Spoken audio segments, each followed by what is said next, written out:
난리부르스가 되어버린 최순실 법정, 재판 참관 리얼스토리 후기. 이미 앞전에 법정에서 죽여달라며 절규했던 최순실 씨 소식을 전해드린 바 있습니다만 취재기자들의 기사에 의존한 내용이다 보니 왜 이런 일이 발생했는지에 대한 상황 설명이 생략되어 실제 재판을 참관한 후기 내용을 소개해드리려고 합니다. 이날 최순실 씨가 재판 도중에 몸이 아프다고 하소연했는데도 김세윤 판사는 재판을 강행을 했다고 합니다. 최순실 씨가 고통을 호소하면서 앞 책상에 머리를 숙이고 자세가 무너지자 결국 재판을 중지하고 10분 휴식을 선언한 재판부는 뒷방으로 들어갔다고 하네요. 이때부터 양손으로 앞 책상을 치면서 울음을 그치지 못하고 오열하던 최순실 씨는 못 참겠다, 죽여주세요라며 빨리 사형을 시키든지 하세요. 난 더 살고 싶지도 않아라고 외쳤다고 합니다. 최순실 씨의 변호인 이경재 변호사가 조금만 참아달라며 달랬지만 최순실 씨는 살고 싶지 않아, 가고 싶지 않아라고 외치다가 발을 구르고 책상을 주먹으로 내리치면서 너무 분해서 못 살겠단 말이에요, 억울하다고요라며 격하게 울부짖는 도중에 혼절했다고 합니다. 그동안 고강도의 검찰 조사와 재판 강행군을 버텨오던 최순실 씨가 재판 도중 혼절하여 쓰러진 것은 1년 만에 처음 있는 일이라고 합니다. 최순실 씨의 변호인 이경재 변호사는 최순실 씨가 정신력이 강해서 망정이지 아마 정신력이 약한 사람이었다면 이런 살인적인 수사와 재판 일정에 미쳐버렸을 거라는 이야기를 전했습니다. 혼절한 최순실 씨가 바퀴 의자에 실려나가면서 재판은 중단되었고 방청객과 기자단을 모두 퇴정시킨 재판부는 법정 문을 잠그고 이경재 변호사와 함께 대책회의를 가졌다고 하네요. 재판장 밖으로 나온 일부 방청객들은 병원으로 즉시 후송하라, 이러다가 사람 죽이겠다 소리치기도 했다고 합니다. 재판 중단되고 20분 지난 후 재판장이 법정으로 들어와서 재판 진행이 더 이상 불가능하다고 발표했다는군요. 이경재 변호사는 이렇게 하다가 고통을 호소하는데도 강행하는 것은 문제다, 걱정이 된다라고 판사에게 말했고 판사는 변호사의 의견을 충분히 이해하겠다고 했으며 검사는 뭐라고 씨불렁거렸다고 하네요.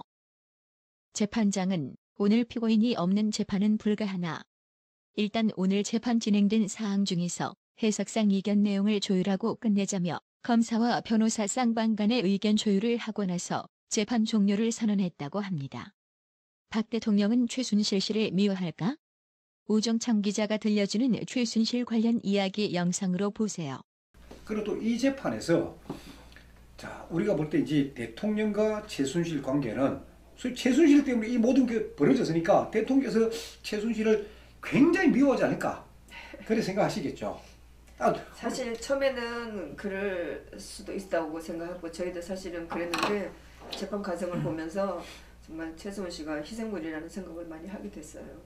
근데 저도 이 재판을 쭉 지켜보면서 놀랬던 거는 일단 대통령께서 이제 먼저 들어오십니다. 법정에 입증을 하시고 그 다음에 최서원 피고인이 이제 앉는데 두 사람이 눈을 마주친 적은 없습니다. 거의 말도 안 합니다. 사실은 그게 분위기가 맞습니다. 그런 분위기가 맞는데 근데 대통령께서 그럼 이 최순실을 어떻게 생각할까? 그런 상징적인 사건이 하나 있었어요. 그게 이제 올해 8월 달에 소위 정유라, 최순실 딸 정유라가 삼성전자 이재용 부회장의 재판에 증인으로 나와가지고 승마 부분을 증언을 합니다. 엄마가 네 말처럼 생각하고 타라, 이런 증언들을 쭉 합니다. 그 증언이 있은 다음 날이에요. 그날 오후 2시에 최순실 씨가 이제 법정에 들어와가지고 재판이 딱 시작되자마자 법정에서 막 우는 거예요. 펑펑. 저도 봤습니다. 너무 막 서럽게 울어가지고 왜 울을까? 그래서 이제 진정을 시켜가지고 이제 울음 멈췄는데 그때 기자들은 전부 그거예요. 참 딸이 엄마를 저렇게 공격하니까 그 서름 때문에 울었을 것이다. 전 언론이 다 그렇게 보도됐습니다. 아니 저는 그거 봤을 때 신문들이 정말 너무 악의적이라고 생각했고 저는 그렇게 생각하지는 않았었어요. 그래서 저도 궁금해요. 그걸 물어봤습니다. 변호사한테. 내가 알기로 최순실이라는 여자는 상당히 강한 여자인데 왜 그럴까? 그러니까 이경재 변호사도 그런 얘기를 하더라고요. 자, 작년 10월 31일 날 한국에 들어와가 최순실은 구속됐습니다. 그때부터 진짜 하루도 안 빠지고 검찰에 계속 불려가 조사를 받고 거기에다가 재판 일주일에 4번씩 강행을 하고 그런 생활을 1년을 했습니다. 그러면 이경재 변호사님 표현도 그거예요. 웬만한 사람은 머리가 진짜 돌았을 것이다. 미쳤을 것이다. 그런데 최순실은 안 미쳤다. 진짜 강인한 여자다. 저도 참 강인한 여자다라는 거 알고 있었는데, 아니, 그런 여자가 막 법정에서 온 거예요. 그래서 제가 물어보니까 이제 오태희 변호사가 이제 최순실을 주로 담당합니다. 오태희 변호사가 가서 물어봐가지고 저한테 얘기를 들려주는데, 저도 그 얘기 듣고 참 깜짝 놀랐습니다. 왜 그러느냐? 자, 오전 재판이 끝나고 이제 피고인들 나가서 이제 식사를 하고 오후 재판에 들어옵니다. 그럼 먼저 대통령께서 나가시고 그 다음에 이제 최소한 피고인이 나갑니다. 그럼 이 두 분은 소위 공범 관계입니다. 공범은 절대 같이 안 둡니다. 따로따로 하고, 그리고 법정 밖에 나오면 일단 포성줄 묶습니다. 수갑 채웁니다. 그리고 같이 못 나가게 교도관에 딱딱 막습니다. 그래서 만날 지금 그렇게 다녔는데, 이날은 점심 먹고 이렇게 재판정에 들어오기 전에 이 최소한 피고인하고 대통령이 아주 가깝게 스쳐 지나갔답니다. 그때 대통령께서 손으로 최순실 팔을 탁탁 쳐들합니다. 그러니까 최순실이가 야, 참 대통령이 그래도 아니 우리 같으면 웬만한 사람 같아 미워서라도 막 쳐다보지도 않고, 그러니까 최순실은 소위 법정 밖에만 나가면 대통령 미안하니까 고기 푹 숙이고 있는데 그걸 탁 쳐주니까 그때 자기가 야, 참 서러움이 겨워가지고 그래서 법정에 들어와가 재판 시작되자마자 울었다는 거예요. 참 그 정도 강한 여자가 참 그래 울었는데, 그리고 어제 재판에서 또 최순실 씨가 또 울고 뭐 아주 혼절한 걸로 제가 알고 있는데 그 얘기 좀 아세요?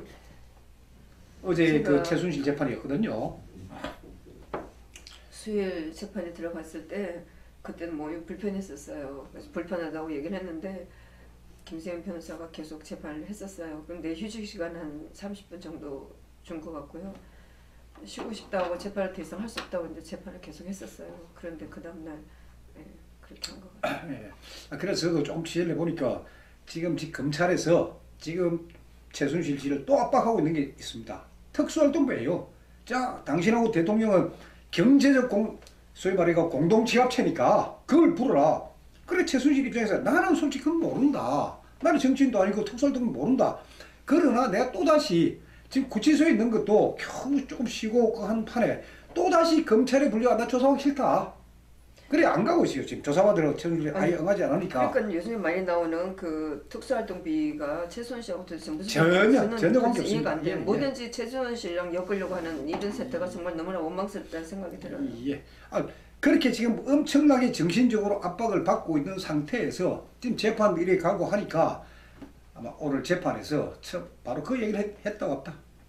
나를 차라리 죽여라 이거죠. 나를 총살시켜달라. 이 재판 이제 더 이상 못 받겠다. 판사님 나를 죽여주세요. 참 그런 이야기를 오늘 하면서 결국 쓰러져가지고 결국 휠체어에 실려가지고 법정 밖으로 나가고 결국 오후 재판은 없는 걸로 끝이 났습니다. 판검사들의 위선과 권위를 똥통에 패대 끼친 최순실.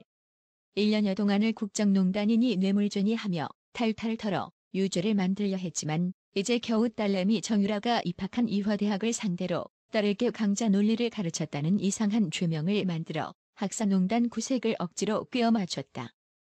이것 가지고는 박근혜 대통령의 유죄를 끌어내기에 턱도 없는 죄명이라 없는 죄 만들려고 이것저것 갖다 붙여보지만 더 이상 만들 죄가 없는 최순실. 그래도 끝까지 감옥에 가둬놓고 뭐 하나 건지려고 발악하는 검사와 판사들에게 최순실 씨는 죽음도 불사하는 저항으로 재판부의 위선적인 권위를 똥통에 패대 끼쳐버렸다. 너희들이 무엇으로 이 여인들에게 죄를 씌울 수 있단 말인가?